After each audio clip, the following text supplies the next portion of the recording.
Баршаңызға қайырлы күн. Алтын алма каналына қош келіпсіздер.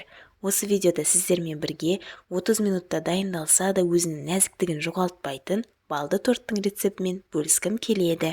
Ингредиенттердің жазбаша мөлшерін видеоның описаниясынан таба аласыздар, ал енді видеоны соңына дейін көріп, менімен бірге дайындаңыздар. Ең алдымен отқа қоюға болатын ыдыстың ішіне сары май, бал, қантты қосып, орташа отта ертіп аламыз. Араластырып тұруды ұмытпау керек, масса күйіп кетуі мүмкін. Барлық ингредиенттеріміз еріп біркелкі болып біріккеннен кейін отты кішкене басып, үстіне 2 шай қасық ас содасын бір-біртіндеп саламыз. Соданы қосқаннан кейін массамыз ағарып, көпіріп көтеріле бастайды. Бұл қалыпты жағдай, сонда біздің корждарымыз үлпілдек болып көтеріледі. Дайын болған балды массаны оттан түсіріп, басқа ыдысқа құйып, 5 минут шамасында суытып аламыз. Сонда ол ұнды көп қажет етпейтін болады.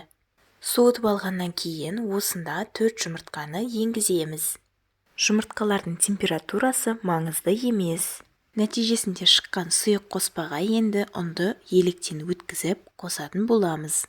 Осы рецепттен бөлек менің арнамда классикалық балды торттардың рецепттерін де таба аласыздар.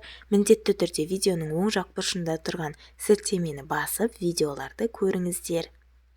Қамырға рецептте көрсетілген мөлшерден көп ұн қоспаған маңызды. Қамырдың қоюлығы осындай сұйықтау болады. Енді оны 2-ге бөліп, сапалы пергамент қағазы төселген противеннің үстіне құямыз және қасық немесе лопатканың көмегімен тегістеп шығыңыз. Корждарды алдын ала қызып тұрған пеште 180 градуста 5-7 минут шамасында пісіреміз. Олар тез піседі, сондықтан олардың күйіп кетпеуін қадағалаңыздар. Піскеннен кейін корждар қағаздан оңай алынуы керек.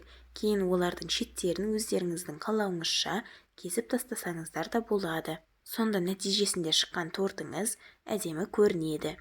Мен 2 корждың әрқайсысын ортасынан бөлдім. Нәтижесінде менде бірдей 4 бөлік шықты. Кремге кезек беретін болсақ, медовик тортына кез келген кремді қолдануға болады.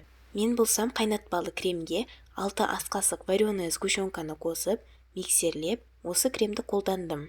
Қайнатпалы кремнің рецептін менің YouTube арнамнан таба аласыздар, немесе осы видеоның описаниясына қалдыратын боламын. Енді тортты жылдам жинау ғана қалады. Ең алдымен ыдыстың түбіне жұқа етіп кремді жағу керек. Коржды қойып, қалауыңызша пропитка жасап, үстіне кремді жағамыз. Кремді алдын ала қажет бөліктерге бөліп алған жөн, сонда барлық корждар біркелкі кремді өздеріне сіңіретін болады. Мен байқаусызда бірінші коржыма басқаларға қарағанда көбірек крем қосып қойдым. Егер қаласаңыз, тортты корждардан қалған қиындылармен безендіруге болады. Тортты бір күн бойы тоңазытқышта ұстаған жөн, сонда ол барлық кремді өзінің бойына сіңіріп, жұмсақ, нәзік болып тұрады. Біз ұзақ күтуге шыдамай, медовикті 4 сағаттан кейін кессек те, ол өте дәмді болып шыққан, бізге қатты ұнады.